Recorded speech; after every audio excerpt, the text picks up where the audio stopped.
Our project is on smoking and vaping, and we did have a diagram of a vape that was like completely taken apart, but we do not have it here today.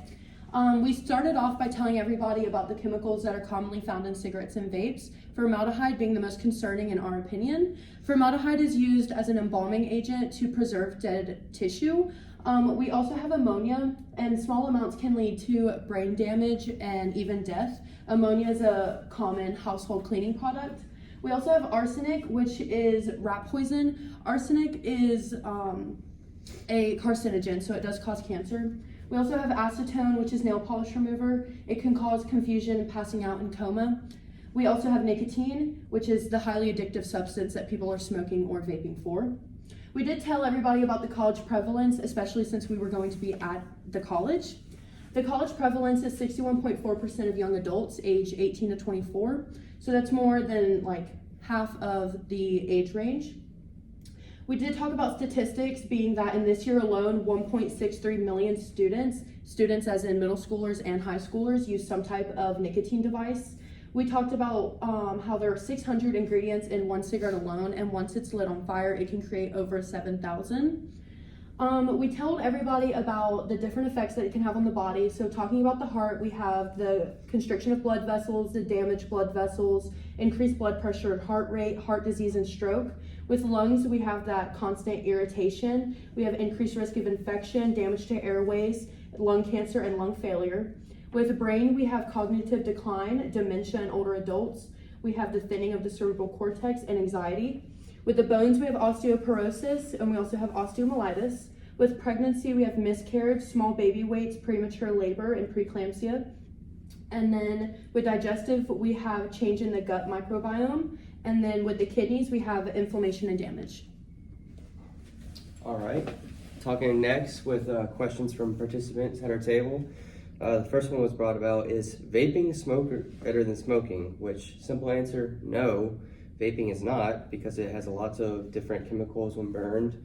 Lots of these are still unknown, but as we already listed, arsenic, acetone, ammonia, and formaldehyde are present, as well as nicotine, which is very highly addictive. And then next one is, does smoking cigarettes or vaping have more nicotine? Which this is kind of very not yes or no question, because it depends solely on your usage of these products. So one pod of vaping contains as much nicotine as a whole pack of cigarettes. And then what was commonly asked about was different alternatives to smoking cessation, which simple products are nicotine patch, nicotine gum, lozenge, which is similar to a cough drop. And then another question was brought about was, what's really important with helping stick to a smoking cessation? And we have a source on our QR code here that leads to creating a stopping plan, which helps with consistency and overall success stopping. Okay, so for our presentation, we had 2 learning outcomes. The first one was that participants are able to verbalize one health risk associated with vaping. The second one was that participants are able to verbalize one method that's used to help people quit smoking. So we had printed out a spreadsheet and had documented the responses of participants as they answered with a check mark or an X. And of all the responses that we had gotten from our participants, they had answered 31 out of 32 questions correctly, which shows that our learning outcomes were a success.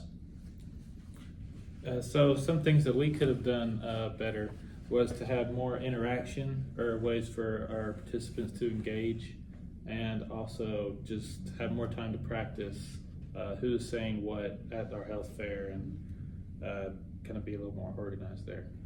Okay, and the group we will be critiquing is the breast cancer group.